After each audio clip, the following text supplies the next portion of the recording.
Cette vidéo est sponsorisée par Konami. Et salut à tous les amis, c'est Tripe. Aujourd'hui, on se retrouve pour une nouvelle avant-première Konami.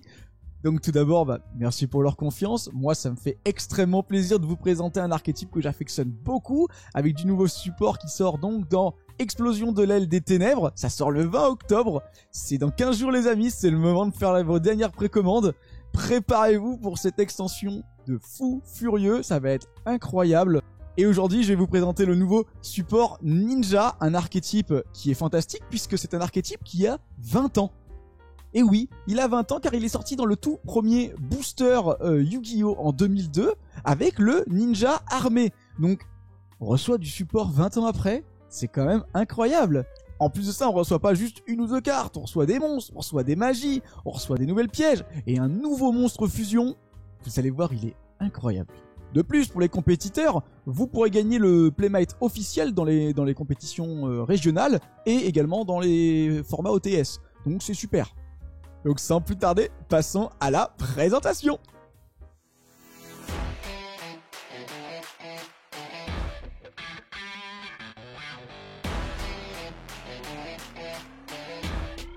On commence avec Tobari, le ninja du ciel.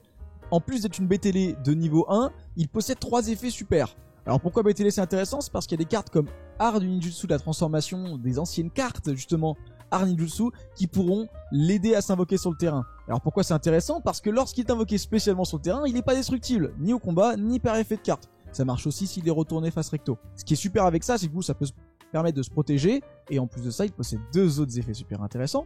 Le premier, il peut s'envoyer de la main au cimetière, et là, on peut invoquer un autre ninja en position de défense, alors face recto ou face verso, on a le choix.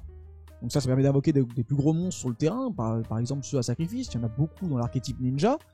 Et le dernier effet, c'est qu'en effet rapide, il peut faire une fusion depuis la main et le terrain.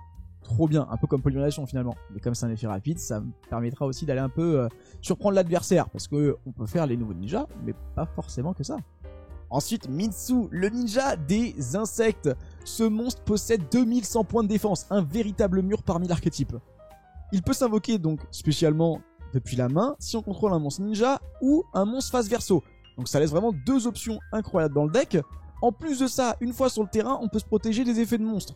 En effet, lorsque l'adversaire va activer un effet de monstre, si on la change en position de face verso et qu'on change un monstre face verso qu'on contrôle en position de face recto, on annule un effet de monstre à condition que le monstre face verso était un ninja. Donc ça laisse quand même un petit setup à avoir, mais annuler un effet de monstre, ça peut aussi bloquer des cartes qui sont activées depuis la main, depuis le cimetière, en fait depuis n'importe où. Donc c'est génial.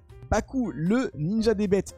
Alors ce monstre, il a vraiment plusieurs utilités parce que déjà, lorsqu'il est ajouté à la main, il peut s'invoquer spécialement. Encore une fois, on invoque spécialement des monstres, ça nous fait plaisir. Mais il a un deuxième effet, c'est que lorsqu'il est invoqué spécialement ou retourné face recto, on peut prendre une carte ninja, ninjutsu ou ninjitsu depuis le cimetière ou face recto sur le terrain et les renvoyer à la main. Alors pourquoi c'est utile? C'est parce qu'il y a aussi beaucoup de cartes, anciennes cartes ninja qui restent face recto sur le terrain, des cartes continues notamment dans les cartes ninjutsu, et on n'a pas forcément envie qu'elles restent et qu'elles bloquent des zones magie piège. Donc se libérer de ça ou récupérer des cartes depuis le cimetière pour la fin de duel, et ça peut servir. Ensuite, Kagero, le ninja des canons. Pour un monstre de niveau 4, déjà il possède de formidables statistiques. 1600 points d'attaque pour 2000 points de défense. Ça c'est vraiment un régal. De plus, s'il est invoqué normalement ou spécialement, ou retourné face recto, bien entendu, on va prendre un monstre ninja dans la main ou dans le cimetière et l'invoquer en position de défense face verso. Ça va avoir une réelle utilité, par exemple avec Mitsu qu'on a vu juste avant, qui peut s'invoquer spécialement et avoir une annulation d'effet de monstre si jamais on a un de ces monstres ninja face verso. Donc ça c'est super. De plus, Kagero, une fois dans le cimetière, possède un autre effet très intéressant. Si une carte ninja ou un monstre en position de défense face verso est ciblé par un effet de carte de l'adversaire, on va pouvoir l'invoquer spécialement depuis le cimetière en position de défense face verso, toujours caché, et on va remonter la carte ciblée à la main. Donc ça permet en fait d'éviter l'effet de l'adversaire en effet rapide, donc ça c'est super. Et en plus de ça, ça liste aussi les cartes ninja, ça inclut donc les cartes qui sont dans les zones pendules par exemple. Et ça c'est super parce qu'on se rappelle qu'il y a des cartes pendules dans l'archétype grâce à l'anime Arc 5. Ensuite, Meizen, le ninja du combat, c'est vraiment le premier monstre fusion de l'archétype. Moi ça me fait plaisir, j'adore les monstres fusion, donc ça me régale juste d'avance. Je vais obligatoirement jouer cette carte. En plus de ça, Elle est vraiment bien.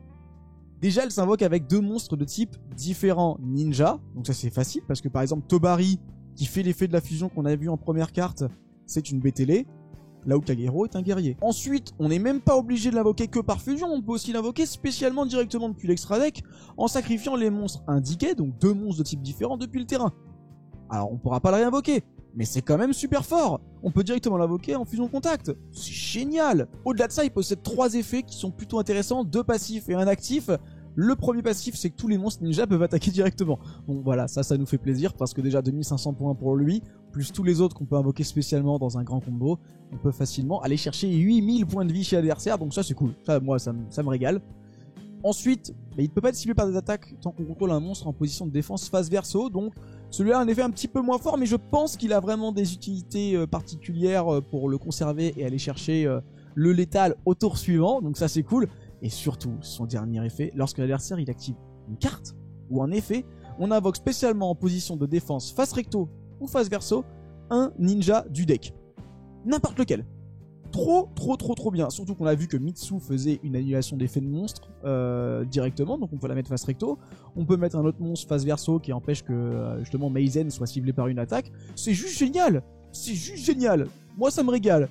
2500 points d'attaque, il est solide. J'adore. Ensuite, le cahier art ninjutsu du mystère. La première magie du coup annoncée ici, qui est une magie rapide. Elle est extrêmement difficile à comprendre pour ceux qui ne sont pas adeptes des effets de cartes Yu-Gi-Oh! Parce que, donc pour commencer, sa condition d'activation est plutôt simple. L'adversaire doit juste contrôler une carte. Donc une carte sur son terrain et on est bon. Et ensuite, elle dit on va poser depuis le deck ou le cimetière maximum un ninja et maximum un ninjutsu. Mais une carte doit provenir de chaque endroit au maximum. Ça veut dire, en concret, qu'on peut prendre n'importe quel ninja du deck ou du cimetière et n'importe quelle carte ninjutsu du deck ou du cimetière et maximum un de chaque endroit et on va venir le poser. Mais comme c'est au maximum, c'est ça qui est super cool parce qu'on pourrait prendre par exemple juste un ninja. Et on prend et on le pose depuis le deck. Donc ça c'est vraiment cool parce que même si on n'a pas de carte dans le cimetière, on peut quand même jouer cette carte et elle peut aller chercher jusqu'à 2 ressources en effet rapide, donc soit pendant notre tour, soit pendant le tour de l'adversaire. C'est une carte, somme toute, sympathique. De plus, cette carte possède un second effet fort sympathique. Si elle est posée sur le terrain et elle part au cimetière, on peut cibler un monstre face recto sur le terrain et le changer en position de défense face verso. Ça inclut également les monstres de l'adversaire. Donc c'est super, c'est super, moi j'adore. Très simple, très efficace, ça fait comme Livre de la Lune, on adore. Ensuite, l'outil art ninjutsu pelleteuse de fer. Quelle carte, j'adore cette carte, franchement c'est peut-être ma carte favorite annoncée ici, juste derrière Meizen. La carte déjà, elle s'équipe à un monstre sur le terrain qui devient un monstre ninja et gagne 500 points d'attaque. Donc ça marche aussi pour les monstres de l'adversaire et ça peut avoir une utilité. Parce que derrière ça, elle a 2 autres effets. Le premier, c'est de pouvoir bannir un monstre ninja du cimetière pour aller détruire une carte sur le terrain. Donc y compris sur l'adversaire. Donc ça c'est génial. De plus, lorsqu'elle quitte justement le terrain, donc par exemple si le monstre qu'il équipait est détruit, c'est pour ça que je disais que ça peut équiper un monstre adversaire et c'est super sympa, et bien à ce moment là on va prendre un monstre ninja banni, soit l'ajouter à la main, soit le réinvoquer en position de défense face verso. Au top, on réinvoque un monstre pour un combo, c'est génial, moi j'adore. Vraiment cette carte je la trouve déjà magnifique, regardez-moi cette attaque, elle est incroyable, et ensuite de ça, ça fait un petit combo, ça détruit des cartes, je la trouve incroyable. Ensuite, les cartes pièges avec l'art ninjutsu des feuilles dansantes, une carte qui est vraiment dans la lignée des cartes que j'adore de l'archétype, c'est-à-dire les cartes pièges continues qui vont invoquer depuis le deck des monstres en sacrifiant d'autres.